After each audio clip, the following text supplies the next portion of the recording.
Hi, I'm Patti Phillips, and you may know me as the Queen of Damn Near Everything. And I have a website with that same name, thequeenofdamnneareverything.com. And you'll also find me on other social media with that name. And what I'm here to talk to you today about is what I call living a royal life. And people may wonder what I mean by that. But I have noticed through the past number of years that women that I see in society put themselves last. Very often, friends would come up to me and they said, "Oh, you're so lucky because you lead such a fun and exciting life." And my response to that is, "No, I'm not lucky. That's the life I structured." And there was a time in my life where I couldn't say that. My life kind of was taken along in a current by the people that were around me. And I'll tell a little bit of that story. But what I refer to as living a royal life is living that life that brings you passion, that fulfills your passion, that makes you happy. And you know that old saying, if mama ain't happy, ain't nobody happy. And that's true. So rather than putting ourselves last as women, because so many women of all age groups put everyone else first. They put their children, their job, their spouse, their home, their parents, their community, their church. Everybody else gets top priority as to when things are going to get done. And then at the very bottom, women always, think, "Oh, when I have time, I'm going to do something for me." And if you do it that way, the time will never come. It's kind of like that story where the professor takes all the rocks and he tells them to put them all into a glass. And if they put in the little rocks on the bottom and then the big rocks, you can't fit them. But if you put the big rocks and then the small gravel on top, it floats down and it all fits. So, ladies, we have to be the big rocks that get put first into the glass. And putting yourself first isn't selfish. It's not wrong. It's perfect. It's just perfect, because if you don't put yourself first, you'll never put yourself anywhere. So let's talk about how you get to the point of living a royal life. On my website, you can go there and download 10 steps to living a royal life. And I have these steps laid out. But the first thing is I tell that you need to visualize your royal life. Let me give you a little backstory first. When I was married to my ex-husband, he was a financial mess up. I mean, I worked literally at one point 14, 16-hour days, 100 straight days without taking a day off, thinking that if I worked hard enough, I'd dig us up out of this hole that we were in.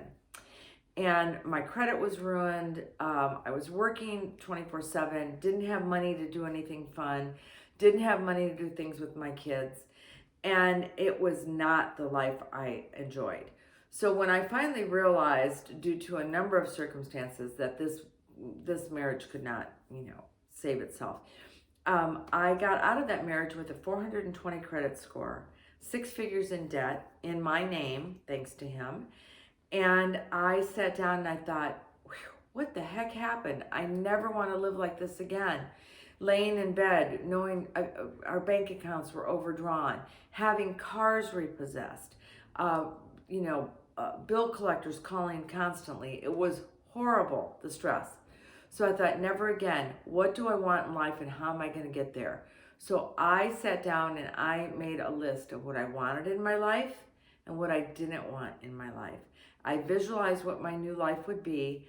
And within a year, I remember listening to a country song. I think the name is She's Let Herself Go. And I was in the car and that song came on. And in the song it said, she let herself go because the husband breaks up with her. She let herself go to New York City, to a week at the spa, looking drop dead pretty. It talks about going to Honolulu, to New York City, a few other things. And I realized I had done every one of those things in that year. I didn't go to a week at the spa, but I did many days getting a massage or a facial or time like that for myself. But I went to New York City. I went to Honolulu. I went to, I think it talks about Vegas. I'd done all of it. And I realized, wow, I'm living this life I want to live. So how do you get there? The first thing is you visualize your royal life. What would that perfect life be like for you? Write it down. Write what you're not going to accept anymore and write your bucket list of things you want to do, things that would be important to you, your passions, what you love. Forget about putting all those other people forward. Focus on you. That's the first thing. Then you need to, what I call, weed your garden. Sometimes you need to just get rid of some things in your life, some people in your life, make changes in your life. You have to do it. It's tough. It's not to say you completely cut out everybody, but sometimes you refocus who those friends are that are important to you and who are the people dragging you down. And you might need to distance yourself from those other people. I'm sorry, it's just what it is. The third thing is, I kind of mentioned it, but make a bucket list. I have a bucket list that I made of well over 100 things, and you know what? It hasn't ever gone down. Why? Not because I haven't done the things, but because as I do one thing, I add on 4 more. As I do another thing, I add on 1 or 2 more. So my bucket list is constantly evolving, constantly changing, but I have, crossed off dozens of things off of it. The next thing is you have to develop an attitude of gratitude. And with what we have all lived through in the past year, with the whole pandemic situation and lockdowns and having to stay home, our life is not ever what we've known it to be. But can we still have an attitude of gratitude? Yes, we can. Especially if we're living in America, where most of us have a roof over our heads. We have food on our table. We have a lot to be grateful for. Think about if this had happened 50 years ago. You would have had 2 TV stations or 3 or whatever it was. You wouldn't have had the availability to watch hundreds of programs, to go on to Zoom calls, to still do business, to still talk to people face to face through FaceTime or Zoom or whatever. It would have been a whole different thing. We have a lot to be grateful for. Okay, this year hasn't been what we all wanted, but we have a lot to be grateful for. Look every day at what you can be grateful for. Don't look at what isn't. Okay, that's an important part. And then try daily affirmations. Affirm that you are worth these things. You are worthy of it. If your life is in an upheaval because maybe your job has been changed, or things in your life. We ended up with one of our kids home for 10 months that just moved back out. I was an empty nester and happy to be there and thought I'd never have anybody living with us again. But you know what? It worked out great. It was fine. So you look at, even if things aren't what you exactly expected, there are still a lot of positives. Look to expand and grow. This one to me is an important thing. I don't care if you're 20 or you're 90. We can all expand and grow. Something I've always loved is to do artwork. I've always been very crafty, very, creative. I love things like that. And I have a craft room here in my house, and it was always, I'm going to get to that when I have more time. Well, guess what was provided for me in 2020? More time. And so what did I start doing? I spent more and more time in my craft room, did online classes, which we wouldn't have been able to do a number of years ago. You plug in, you look up what you want. There's somebody there to provide it for almost nothing. I did some classes for $10. And now I'm on some programs where for $35 a month, I can do as many classes as I want. And I started doing more and more, creating every night. If we watch TV, I've never been a TV person, but we have more time on our hands. We're home. So while I'm watching TV, I've learned to watercolor, and I make watercolor note cards and send out note cards to people and gifts of note cards to people. It's been a lot of fun. So what did that provide for me? I have now expanded. I just want to show you, I don't think that Picasso would be jealous. I don't think Monet would feel that he had too much competition, but I've started doing some artwork. And this one's not completely finished. I'm kind of in the middle of it still. But what I've done is not only create some fun things myself, but I've started doing classes, small classes due to COVID, in my home. I have room for people to spread out. People can stay as safe as they want, but I've started here and at a few outdoor venues teaching art classes. Who would have thought? I never would have thought of that a year ago. One of the big ones, number 7, quit worrying about what other people think of you. Number 1, most of them don't think about you. They think about themselves. And sure, there might be a passing thought of, oh my God, what is she doing? What is she wearing? What's she doing in her life? But you know what? Who cares? Who cares what they think about you? Quit worrying about what other people think. It doesn't matter. My closest friend Stella and I will come up with an outfit. We put on crazy costumes. We will go out when life was, quote, normal and we had events. There was a movie out a few years ago called Palms about an older woman. I think it was Diane Keaton. And she decided to join this cheerleading pom group in her senior community. So what did we do? We went to the movies dressed as cheerleaders. First, we went to happy hour at a fancy schmancy restaurant nearby and then walked like 4 blocks to the theater.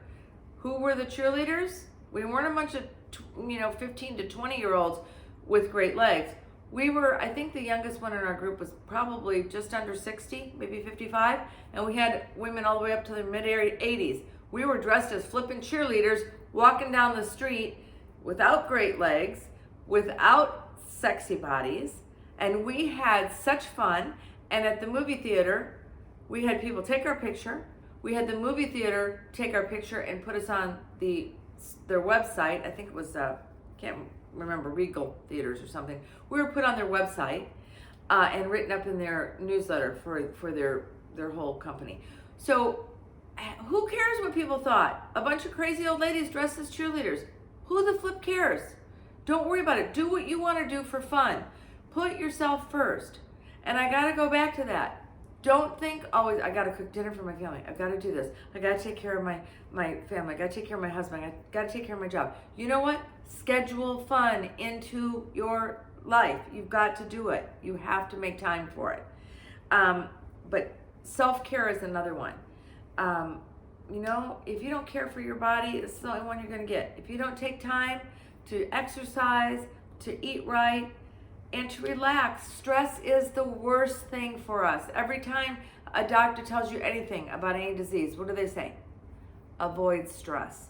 So if you are only thinking of everybody else and being that hamster in the wheel, going around, doing everything you have to do for everybody, you know what?